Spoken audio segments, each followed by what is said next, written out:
Top 10 ನ್ಯೂಸ್ಗೆ ಸ್ವಾಗತ. ನಾನು ಅಖಿಲೇಶ್ ದಬ್ಬೆಕಟ್ಟೆ. ಡಿಸಿಎಂ ಡಿಕೆಶಿ ನೇತೃತ್ವದಲ್ಲಿ ಇಂದು ನಡೆದ ಸಚಿವ ಸಂಪುಟ ಸಭೆಯಲ್ಲಿ ಮೂಢ ಆರೋಪಕ್ಕೆ ಸಂಬಂಧಿಸಿದಂತೆ ರಾಜ್ಯಪಾಲರ ಶೋಕಾಸ್ ನೋಟಿಸ್ ಹಿಂಪಡೆಯುವಂತೆ ಒತ್ತಾಯಿಸಿ ಸಚಿವ ಸಂಪುಟದಲ್ಲಿ ನಿರ್ಣಯವನ್ನ ಕೈಗೊಳ್ಳಲಾಗಿದೆ. ಜೊತೆಗೆ ಈ ಬಗ್ಗೆ ಕಾನೂನು ಹೋರಾಟ ನಡೆಸಲು ಸಹ ಸಂಪುಟ ಸಭೆಯಲ್ಲಿ ನಿರ್ಣಯವಾಗಿದೆ. ಮೂಢ ಹಗರಣದ ಆರೋಪ ಹಿನ್ನೆಲೆಯಲ್ಲಿ ರಾಜ್ಯಪಾಲ ತಾವರ್ ಚಂದ್ ಗೆಹ್ಲೋಟ್ ಅವರು ಸಿಎಂ ಸಿದ್ದರಾಮಯ್ಯ ವಿರುದ್ಧ ಪ್ರಾಸಿಕ್ಯೂಷನ್ಗೆ ಅನುಮತಿ ನೀಡುವ ಚಿಂತನೆಯನ್ನ ನಡೆಸಿದ್ದಾರೆ. ಇದಕ್ಕೂ ಮೊದಲು ನೋಟಿಸ್ ಅನ್ನ ನೀಡಿದ್ದಾರೆ. ರಾಜ್ಯಪಾಲರ ನೋಟಿಸ್ಗೆ ಸಚಿವ ಸಂಪುಟ ವಿರೋಧಿಸಿದ್ದು, ನೋಟಿಸ್ನಲ್ಲಿ ಬಳಸಿದ ಪದ ಮತ್ತು ಒಕ್ಕಣಿಕೆಗೆ ಆಕ್ಷೇಪಿಸಿದೆ. ಅಲ್ಲದೆ ನೋಟಿಸ್ ಹಿಂಪಡೆಯುವಂತೆ ನಿರ್ಣಯವನ್ನ ಕೈಗೊಂಡಿದೆ. ಇನ್ನು ಈ ಬಗ್ಗೆ ಹೋರಾಟ ನಡೆಸಲು ಸಹ ಸಂಪುಟ ಸಭೆಯಲ್ಲಿ ನಿರ್ಧಾರವನ್ನ ಕೈಗೊಳ್ಳಲಾಗಿದೆ. ಸಿಎಂ ಸಿದ್ದರಾಮಯ್ಯ ಪ್ರಾಸಿಕ್ಯೂಷನ್ ಅನ್ನ ಎದುರಿಸಬೇಕಾಗಿದ್ದ ಹಿನ್ನೆಲೆಯಲ್ಲಿ ಅವರನ್ನ ಹೊರಬಿಟ್ಟು ಸಚಿವ ಸಂಪುಟ ಸಭೆ ನಡೆಸಿದ್ದು, ಈ ಎರಡು ಮಹತ್ವದ ನಿರ್ಣಯಗಳನ್ನ ಕೈಗೊಳ್ಳಲಾಗಿದೆ. ಈ ಮೂಲಕ ರಾಜ್ಯಪಾಲರು ಹಾಗೂ ಸರ್ಕಾರದ ನಡುವಿನ ಕಾನೂನು ಸಂಘರ್ಷ ಶುರುವಾಗುವ ಎಲ್ಲ ಲಕ್ಷಣಗಳು ಕಾಣಿಸುತ್ತಿವೆ.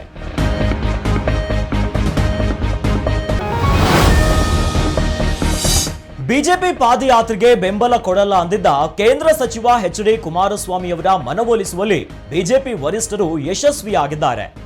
ಮೂಢ ಹಗರಣಕ್ಕೆ ಸಂಬಂಧಿಸಿದಂತೆ ಸಿಎಂ ರಾಜೀನಾಮೆಗೆ ಪಟ್ಟು ಹಿಡಿದಿರುವ ಬಿಜೆಪಿ ಮತ್ತು ಜೆಡಿಎಸ್ ಆಗಸ್ಟ್ 3ರಿಂದ ಬೆಂಗಳೂರಿನಿಂದ ಮೈಸೂರಿಗೆ ಪಾದಯಾತ್ರೆಯನ್ನ ಕೈಗೊಳ್ಳಲು ಮುಂದಾಗಿದೆ.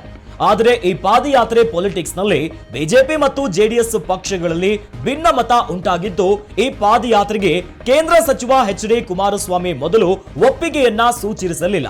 ಆದರೆ ಇದೀಗ ಕುಮಾರಸ್ವಾಮಿ ಮನವೊಲಿಸಲಾಗಿದ್ದು, ಜೆಡಿಎಸ್ ಬಿಜೆಪಿಯಿಂದ ಪಾದಯಾತ್ರೆ ಫಿಕ್ಸ್ ಆಗಿದೆ. ಈ ಬಗ್ಗೆ ದೆಹಲಿಯಲ್ಲಿ ಕೇಂದ್ರ ಸಚಿವ ಪ್ರಹ್ಲಾದ್ ಜೋಶಿ, ಉಸ್ತುವಾರಿ ರಾಧಾಮೋಹನ್ ದಾಸ್, ಬಿವೈ ವಿಜಯೇಂದ್ರ ಸಭೆ ನಡೆಸಿ ಎಚ್ಡಿಕೆ ಮನವೊಲಿಸಿದ್ದಾರೆ. ಕುಮಾರಸ್ವಾಮಿಯೇ ಪಾದಯಾತ್ರೆಗೆ ಚಾಲನೆಯನ್ನ ನೀಡಲಿದ್ದಾರೆ ಎಂದು ಅಧಿಕೃತ ಘೋಷಣೆಯನ್ನ ಮಾಡಿದ್ದಾರೆ.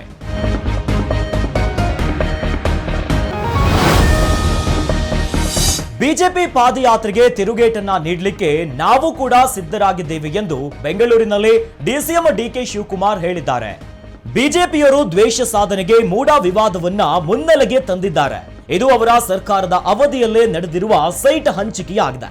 ಬಿಜೆಪಿಯವರು ಹಮ್ಮಿಕೊಂಡಿರುವ ಪಾದಯಾತ್ರೆಗೆ ಟಕ್ಕರು ಕೊಡಲು ನಾವು ಕೂಡ ಸಿದ್ಧವಾಗಿದ್ದೇವೆ. ಈ ಹಿಂದೆ ಬಿಜೆಪಿ ಸರ್ಕಾರದ ಅವಧಿಯಲ್ಲಾಗಿರುವ 30 ಹಗರಣಗಳ ಪಟ್ಟಿ ನಮ್ಮ ಬಳಿ ಇದೆ. ಅವರ ಪಾದಯಾತ್ರೆ ವೇಳೆ ಪ್ರತಿದಿನ ಒಂದೊಂದು ಹಗರಣವನ್ನ ಬಿಚ್ಚಿಡುತ್ತೇವೆ. ಬಿಜೆಪಿ ಪಾದಯಾತ್ರೆಯ ಅಂತಿಮ ರೂಪರೇಷೆ ಬಂದರೆ ನಾವು ನಮ್ಮ ಕಾರ್ಯಸೂಚಿಯನ್ನ ತೀರ್ಮಾನಿಸುತ್ತೇವೆ, ಸಮಾವೇಶ ನಡೆಸುತ್ತೇವೆ ಎಂದು ಡಿಸಿಎಂ ಡಿಕೆ ಶಿವಕುಮಾರ್ ಹೇಳಿದ್ದಾರೆ.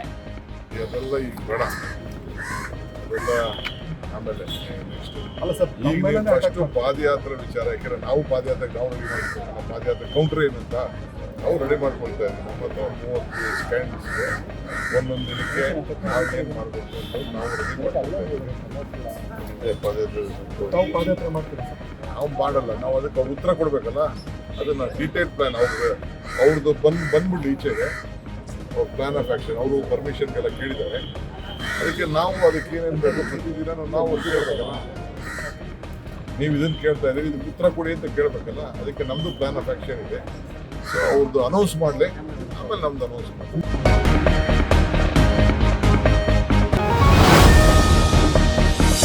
ಬಿಜೆಪಿ ಪಾದಯಾತ್ರೆಗೆ ಎಚ್ಡಿಕೆ ಬೆನ್ನರಾಗ ಬೆನ್ನಲ್ಲೇ ಯತ್ನಾಳ್ ಸಾಹುಕಾರ್ ಟೀಮ್ ಕೂಡ ಟಕ್ಕರ್ ಕೊಟ್ಟಿದೆ.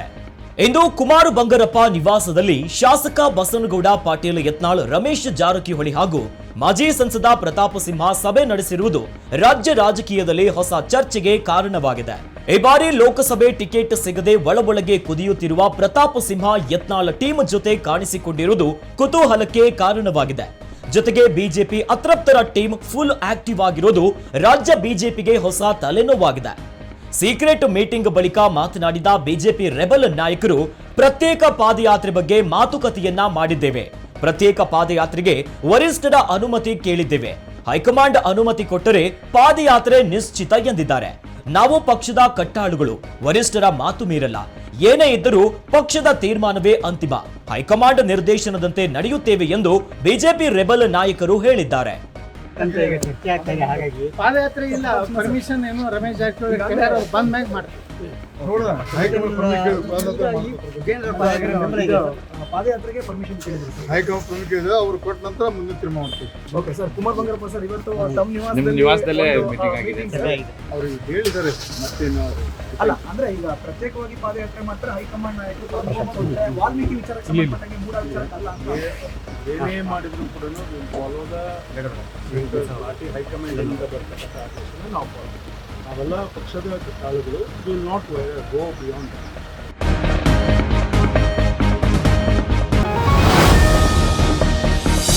ಮಾಜಿ ಸಿಎಂ ಬಿಎಸ್ ಯಡಿಯೂರಪ್ಪ ವಿರುದ್ಧದ ಪೋಕ್ಸೋ ಕೇಸ್ ರದ್ದು ಕೋರಿದ್ದ ಅರ್ಜಿ ವಿಚಾರಣೆಯನ್ನು ಆಗಸ್ಟ್ 22ಕ್ಕೆ ನಿಗದಿಪಡಿಸಿ ಹೈಕೋರ್ಟ್ ಆದೇಶಿಸಿದೆ. ಅಲ್ಲಿಯವರೆಗೆ ಖುದ್ದು ಹಾಜರಾತಿಯಿಂದ ಬಿಎಸ್ ಯಡಿಯೂರಪ್ಪ ಹಾಗೂ ಇತರ ಆರೋಪಿಗಳಿಗೆ ವಿನಾಯಿತಿ ನೀಡಲಾಗಿದೆ.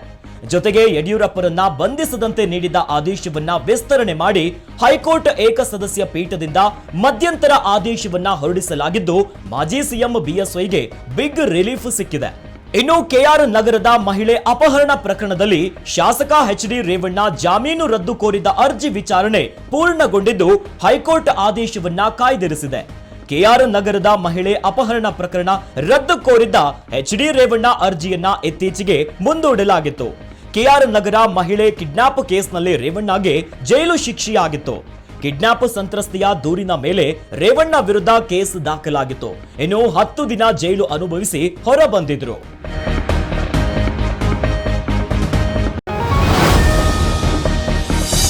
ಅನ್ನಭಾಗ್ಯ ಯೋಜನೆಯಡಿಯಲ್ಲಿ ಕರ್ನಾಟಕ ಸರ್ಕಾರದ ಪಾಲಿನ ಉಚಿತ 5 ಕೆಜಿ ಅಕ್ಕಿ ನೀಡಲು ಕೇಂದ್ರದಿಂದ ಅಕ್ಕಿ ದೊರೆಯುತ್ತಿಲ್ಲ ಎಂದು ರಾಜ್ಯ ಕಾಂಗ್ರೆಸ್ ಸರ್ಕಾರ ಹಾಗೂ ಸಚಿವರು ಆರೋಪಿಸುತ್ತಲೇ ಬಂದಿದ್ದಾರೆ. ದುಡ್ಡು ಕೊಟ್ಟರೂ ಅಕ್ಕಿ ಕೊಡಲು ಕೇಂದ್ರ ಸರ್ಕಾರ ಸಿದ್ಧವಿಲ್ಲ. ಬಡವರ ಅಕ್ಕಿ ವಿಚಾರದಲ್ಲೂ ರಾಜಕೀಯ ಮಾಡುತ್ತದೆ ಎಂಬ ಆರೋಪ ನಿರಂತರವಾಗಿ ಕೇಳಿ ಬಂದಿತ್ತು. ಆದರೆ ಕೇಂದ್ರ ಸರ್ಕಾರ ಬೇರೆಯದೇ ಕಾರಣ ನೀಡಿ ತನ್ನ ನಡೆಯನ್ನ ಸಮರ್ಥಿಸಿಕೊಂಡಿತ್ತು. ಇದೀಗ ಮಹತ್ವದ ಬೆಳವಣಿಗೆಯಲ್ಲಿ ರಾಜ್ಯಕ್ಕೆ ಅಕ್ಕಿ ನೀಡಲು ಕೇಂದ್ರ ಸಿದ್ಧವಾಗಿದೆ ಎಂದು ಆಹಾರ ಸಚಿವ ಪ್ರಹ್ಲಾದ್ ಜೋಶಿ ಘೋಷಿಸಿದ್ದಾರೆ. ದೆಹಲಿಯಲ್ಲಿ ಮಾತನಾಡಿದ ಅವರು, ರಾಜ್ಯಕ್ಕೆ ಅಕ್ಕಿ ಕೊಡಲು ಕೇಂದ್ರ ಸಿದ್ಧವಿದೆ. ಮನವಿ ಬಂದರೆ ಹೆಚ್ಚುವರಿ ಅಕ್ಕಿಯನ್ನ ಕೊಡಲಿದ್ದೇವೆ. ಕೆಜಿಗೆ 28 ರೂಪಾಯಿನಂತೆ ನಾವು ಅಕ್ಕಿ ಕೊಡಲು ಸಿದ್ಧರಿದ್ದೇವೆ. ಎಷ್ಟು ಬೇಕಾದರೂ ಅಕ್ಕಿ ಕೊಡಲಿದ್ದೇವೆ ಎಂದು ಹೇಳಿದ್ದಾರೆ.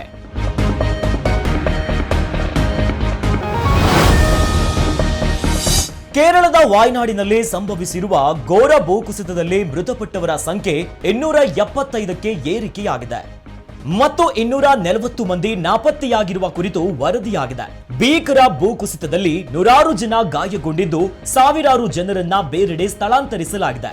ವಾಯ್ನಾಡಿನ ಚೂರ್ಮಾಲ ಮತ್ತು ಮುಂಡಕ್ಕೈ ಅವಳಿ ಗ್ರಾಮಗಳಲ್ಲಿ ನೆಲಸಮವಾಗಿರುವ ಮನೆಗಳು, ಜಖಂಗೊಂಡ ವಾಹನಗಳು, ಬಂಡೆಗಳು, ನೆಲಕ್ಕೆ ಉರುಳಿರುವ ಬೃಹತ್ ಮರಗಳು ಮತ್ತು ಮಣ್ಣು ಮಿಶ್ರಿತ ನೀರಿನ ದೃಶ್ಯಗಳೇ ಕಂಡುಬರುತ್ತಿವೆ. ಭೂಕುಸಿತ ಸಂಭವಿಸಿದ ಸ್ಥಳಕ್ಕೆ ಲೋಕಸಭೆಯ ವಿರೋಧ ಪಕ್ಷದ ನಾಯಕ ರಾಹುಲ್ ಗಾಂಧಿ ಮತ್ತು ಕಾಂಗ್ರೆಸ್ ಪ್ರಧಾನ ಕಾರ್ಯದರ್ಶಿ ಪ್ರಿಯಾಂಕಾ ಗಾಂಧಿ ಭೇಟಿಯನ್ನ ನೀಡಿದ್ದಾರೆ.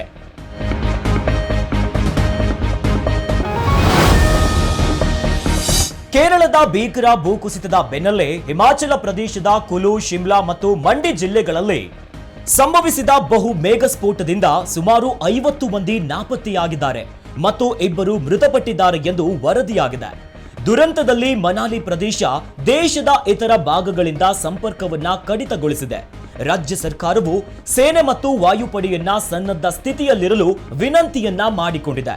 ಶಿಮ್ಲಾ ಜಿಲ್ಲೆಯ ರಾಂಪುರದ ಜಕ್ರಿಯಾ ಸಮೇಜ್ ಕುಬ್ನಲ್ಲಿ ಮೇಘಸ್ಫೋಟದ ನಂತರ 50ಕ್ಕೂ ಹೆಚ್ಚು ಜನರು ನಾಪತ್ತೆಯಾಗಿದ್ದಾರೆ ಎಂದು ಮೂಲಗಳು ತಿಳಿಸಿವೆ.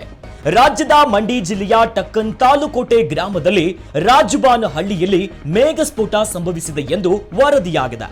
ಇದರಲ್ಲಿ ಒಬ್ಬರು ಮೃತಪಟ್ಟು ಮತ್ತೊಬ್ಬರು ಗಂಭೀರವಾಗಿ ಗಾಯಗೊಂಡಿದ್ದಾರೆ ಮತ್ತು 9 ಮಂದಿ ಕಾಣೆಯಾಗಿದ್ದಾರೆ. ಎಲ್ಲರೂ ಅವಶೇಷಗಳ ಅಡಿಯಲ್ಲಿ ಹೂತು ಹೋಗಿದ್ದು ಹೊರತೆಗೆಯಲು ರಕ್ಷಣಾ ಕಾರ್ಯಾಚರಣೆ ನಡೆಯುತ್ತಿದೆ.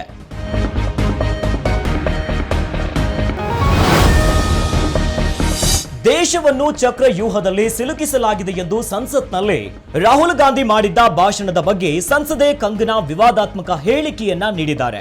ರಾಹುಲ್ ಗಾಂಧಿ ಅವರು ಸಂಸತ್ನಲ್ಲಿ ಅರ್ಥವಿಲ್ಲದ ಮಾತನಾಡುತ್ತಿದ್ದು ಅವರು ಮದ್ಯ ಅಥವಾ ಮಾದಕ ವಸ್ತು ಸೇವಿಸಿ ಸಂಸತ್ತಿಗೆ ಬರುತ್ತಾರೆ.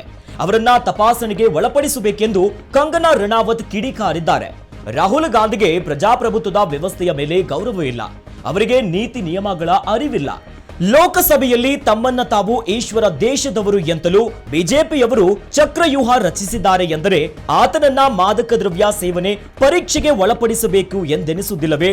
ಅವರು ಸಂಸತ್ತಿಗೆ ಮದ್ಯ ಸೇವಿಸಿ ಅಥವಾ ಮಾದಕ ದ್ರವ್ಯದ ಮತ್ತಿನಲ್ಲೇ ಬರ್ತಾರೆ. ಅದು ಉತ್ತಮ ನಡೆ ಎಂದು ನನಗನಿಸುವುದಿಲ್ಲ ಎಂದು ಆಕ್ರೋಶವನ್ನ ವ್ಯಕ್ತಪಡಿಸಿದ್ದಾರೆ.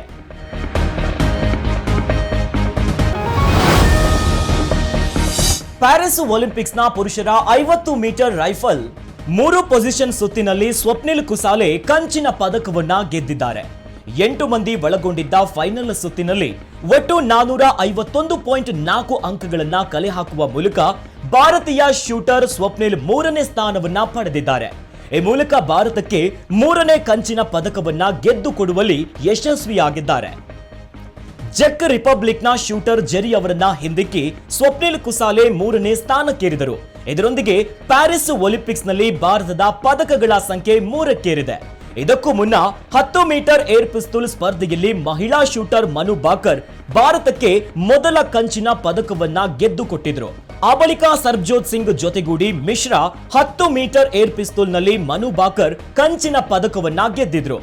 ಇದೀಗ shooter Swapnil Kusale 50 metre rifle 3 position ಸುತ್ತಿನ ಸ್ಪರ್ಧೆಯಲ್ಲಿ ಕಂಚಿನ ಪದಕ ಗೆಲ್ಲುವಲ್ಲಿ ಸಫಲರಾಗಿದ್ದಾರೆ.